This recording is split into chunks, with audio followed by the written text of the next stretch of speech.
ಮೊದಲಿಗೆ ನಮ್ಮ ಪತ್ರಿಕಾ ಮಿತ್ರರಿಗೆ ನಮಸ್ಕರಿಸುತ್ತಾ ಇವತ್ತಿನ ಪತ್ರಿಕಾ ಗೋಷ್ಠಿಯ ಬಗ್ಗೆ ಮಾತನಾಡಲು ಇಚ್ಛಿಸುತ್ತೇನೆ.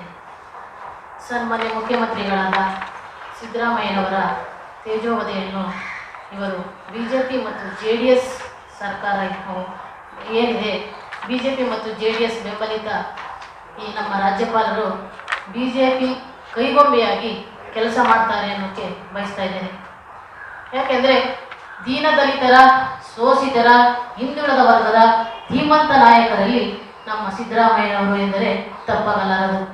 ದೇವರಾಜ ಅರಸು ಆದ ಮೇಲೆ ಎರಡನೆಯವರು ನಮ್ಮ ಸಿದ್ದರಾಮಯ್ಯನವರು ಎಂದರೆ ತಪ್ಪಾಗಲಾರದು.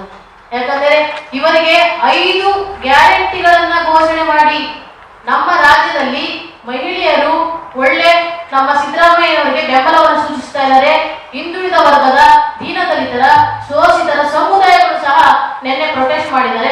ಅವರು ಹೆಚ್ಚು ಬೆಂಬಲವನ್ನು ಸೂಚಿಸ್ತಾ ಇದ್ದಾರೆ. ಯಾಕೆಂದ್ರೆ ಸಿದ್ದರಾಮಯ್ಯನವರು ಯಾವುದೇ ತಪ್ಪನ್ನು ಮಾಡಿಲ್ಲ, ಮುಂದೆ ಮಾಡೋದು ಇಲ್ಲ ಅಂತ ನಮ್ಮ ಉದ್ದೇಶ. ಹಾಗಾಗಿ ನಾವು ರಾಜ್ಯ ಕಾನೂನು ಮತ್ತೆ ಹೋರಾಟವನ್ನು ನಾವು ಮುಂದುವರಿಸ್ತೇವೆ.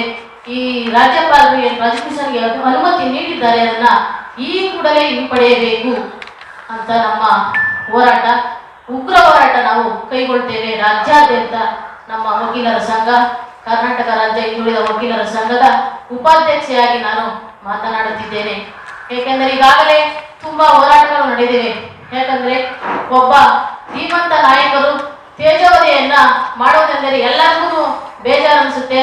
ಹಾಗಾಗಿ ನಮ್ಮ ಮುಖ್ಯಮಂತ್ರಿಗಳೇನಿದ್ದಾರೆ ಅವರು ಯಾವುದೇ ಕಪ್ಪು ಚುಕ್ಕಿಲ್ಲ ಅವ್ರ ಮೇಲೆ. ಹಾಗಾಗಿ ಅವರ ಬೆಂಬಲವಾಗಿ ನಾವು ಹೋರಾಟ ಮಾಡಲು ಸದಾ ಸಿದ್ಧರಿರ್ತೇವೆ ಅಂತ ತಮ್ಮಲ್ಲಿ ಮನವಿ ಮಾಡಿಕೊಳ್ಳುತ್ತೇನೆ. ಈ ಕೂಡಲೇ ರಾಜ್ಯಪಾಲರು ಬಿಜೆಪಿಯ ಕೈಗೊಂಬೆಯಾಗಿ ಕೆಲಸ ಮಾಡುವುದನ್ನು ನಿಲ್ಲಿಸಿ ಕಾನೂನುಬದ್ಧವಾಗಿ ಕೆಲಸ ಮಾಡಬೇಕು ಅಂತ ತಮ್ಮಲ್ಲಿ ರಾಜ್ಯಪಾಲರಲ್ಲಿ ನಾನು ವಿನಂತಿ ಮಾಡಿಕೊಳ್ಳುತ್ತೇನೆ. ಏಕೆಂದರೆ ನಮ್ಮ ಈ ಕಾಂಗ್ರೆಸ್ ಸರ್ಕಾರ ಏನಿದೆ 136 ಸೀಟನ್ನ ಪಡೆದು ಬಹುಮತವಾಗಿ ಕೆಲಸ ಮಾಡ್ತಾ ಇದೆ. ಅದಕ್ಕಾಗಿ ಈ ಸರ್ಕಾರನ ಹೆಂಗಾದ್ರೂ ಮಾಡಿ ನಾವು ಕೆಡಬೇಕಲ್ಲ ಅನ್ನೋ ಉದ್ದೇಶದಿಂದ ಇವ್ರನ್ನ ಎದುರಾಗಿರುವಂತವ್ರು ಯಾರು ಇಲ್ಲ. ಸಿದ್ದರಾಮಯ್ಯನ ಎದುರಿಸುವಂತ ವ್ಯಕ್ತಿಗಳು ಯಾರು ಇಲ್ಲ. ಹಾಗಾಗಿ ಯಾವುದೇ ಘಟನೆ ತಗೊಳ್ಳಿ, ಯಾವುದೇ ಅಂಕಿಅಂಶ ತಗೊಳ್ಳಿ, ವಿತಿನ್ ಸೆಕೆಂಡ್ ಅಲ್ಲಿ ಅವರು ಹೇಳಬಲ್ಲರು. ಅಂತ ಮೇಲಾಗಿ ನಮ್ಮ ಮುಖ್ಯಮಂತ್ರಿಗಳು ಅವರ ತೇಜಾವಧಿಯನ್ನು ಖಂಡಿಸಿ ನಾವು ರಾಜ್ಯಾದ್ಯಂತ ನಾವು ಉಗ್ರ ಹೋರಾಟ ಮಾಡಲು ಸಿದ್ಧರಿದ್ದೇವೆ ಅಂತ ತಮ್ಮಲ್ಲಿ ಮನವಿ ಮಾಡಿಕೊಳ್ಳುತ್ತೇವೆ. ಜೈ ಕರ್ನಾಟಕ ಮಾತು.